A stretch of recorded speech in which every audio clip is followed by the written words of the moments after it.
Tensions between OpenAI and Microsoft are reportedly escalating as the startup grows increasingly frustrated with the tech giant over their AI partnership. That's according to the Wall Street Journal. OpenAI is reportedly looking to secure Microsoft's backing to turn itself into a for-profit company. But the talks have reportedly grown so difficult in the past few weeks that the Journal says OpenAI chiefs have discussed accusing Microsoft of anti-competitive behaviour. Quite a turn of events, Arjun, because this was seen as one of the greatest tech collaborations in history. But what does it mean in terms of the revenue share, the ownership structure, where the partnership goes from here? Yeah, it sort of seems like in the early days, OpenAI needed that Microsoft backing there for a push because Microsoft effectively had a distribution platform with its cloud business, and that was pretty key for OpenAI to be able to get its products out to market via Microsoft's already massive base of customers. Now you're seeing OpenAI feeling like it's got very competitive products. It's investing in infrastructure, i.e. data centers and other things as well, which now are directly competing with what Microsoft's doing. At the same time, Microsoft is creating its own competing products going head-to-head with OpenAI. And there's a feeling here, I think Microsoft wants to keep OpenAI close, wants to see still what it's doing in terms of, one of the big sticking points, according to the Wall Street Journal, was this $3 billion acquisition of Windsurf. And OpenAI doesn't want Microsoft to have access to Windsurf IP, and I think that hits home to the heart of what OpenAI is feeling right now, in that it doesn't want Microsoft to have too much overview of now where it's going into the future, whereas Microsoft wants to keep OpenAI very close as well, because it is a competitor as well as a company providing products on its cloud. Yes, it's something Big Brother's watching and taking the IP as well, potentially. Let's pick up on another story that's been doing the rounds too. The Trump Organization has announced plans to launch a mobile phone service and a new gold-coloured handset costing $499 and releasing in August. A spokesperson for the Trump Organization told the Wall Street Journal that manufacturing for the new phone would be in Alabama, California and Florida.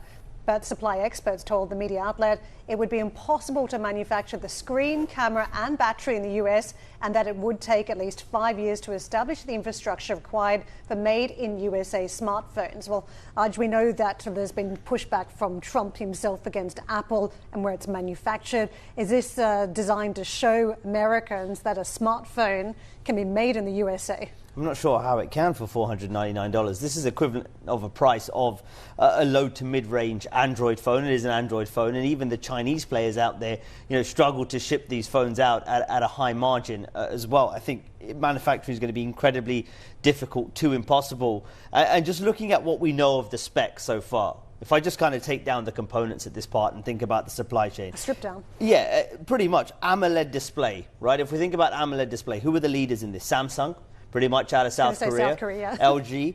The chip inside, at that price point, likely will be a MediaTek chip from Taiwan. Maybe they could get some Qualcomm. Again, that's manufactured by TSMC over in Taiwan. The assembly, they're probably going to need someone like a Foxconn to be able to do that as well. The memory, that's something that could be made in the USA, Micron. The lenses in the phone, likely going to have to be Sony. Again, a Japanese company. So if you think about this being a sort of American phone, there's going to be very few components here that are American. There's no way that the people behind this phone, the Trump family and others, there's no way that they can justify their claim anytime soon before the end of this presidency. So let's just get the fact, because the facts are very important, and we get the obfuscation always and the smoke and mirrors.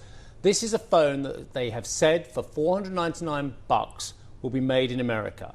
It cannot be made in America, and it cannot cost $499 if it was. Not so with this the current infrastructure. This is an untruth. This is not true. This is a lie that this phone can be made in America. Unless they've figured out something that every other smartphone maker in the world has not figured out. That's the only way. Can it even be made that quickly? I mean, we used to see the struggles that Samsung would have to bring a new rendition of the phone to Mobile World Congress in a 12-month time frame. These are very complex things to bring where they don't have quality issues. Okay. Phones that are bending and batteries are exploding. I mean, we've seen it all over the years. So can it even be made? Ting Long Dai is a professor of operations management and business analytics at Johns Hopkins University Carey Business School. And this is what we were alluding to. This is in the Wall Street Journal. There's absolutely no way you could make the screen, get that memory, camera, battery, everything. It would take at least 5 years for the US to establish the infrastructure necessary to make made in the USA smartphones a real possibility. So this is once again a huge... it's a lie.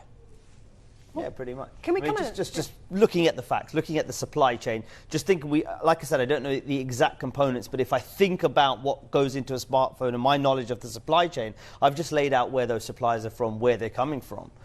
And much of that is not in the US. The other component here was the mobile service element, and that might be easier to do. I mean, the barriers have very much come down, and if you've got access to capital, which we know the Trump family does, then that could be possible. But one of the marketing But the price trends, is wrong. The price is $499. On a mobile service. How much did people say the iPhone would cost if it was made in America? $3,500. Yeah, $3,500. That was Dan Ives, yeah? Yeah.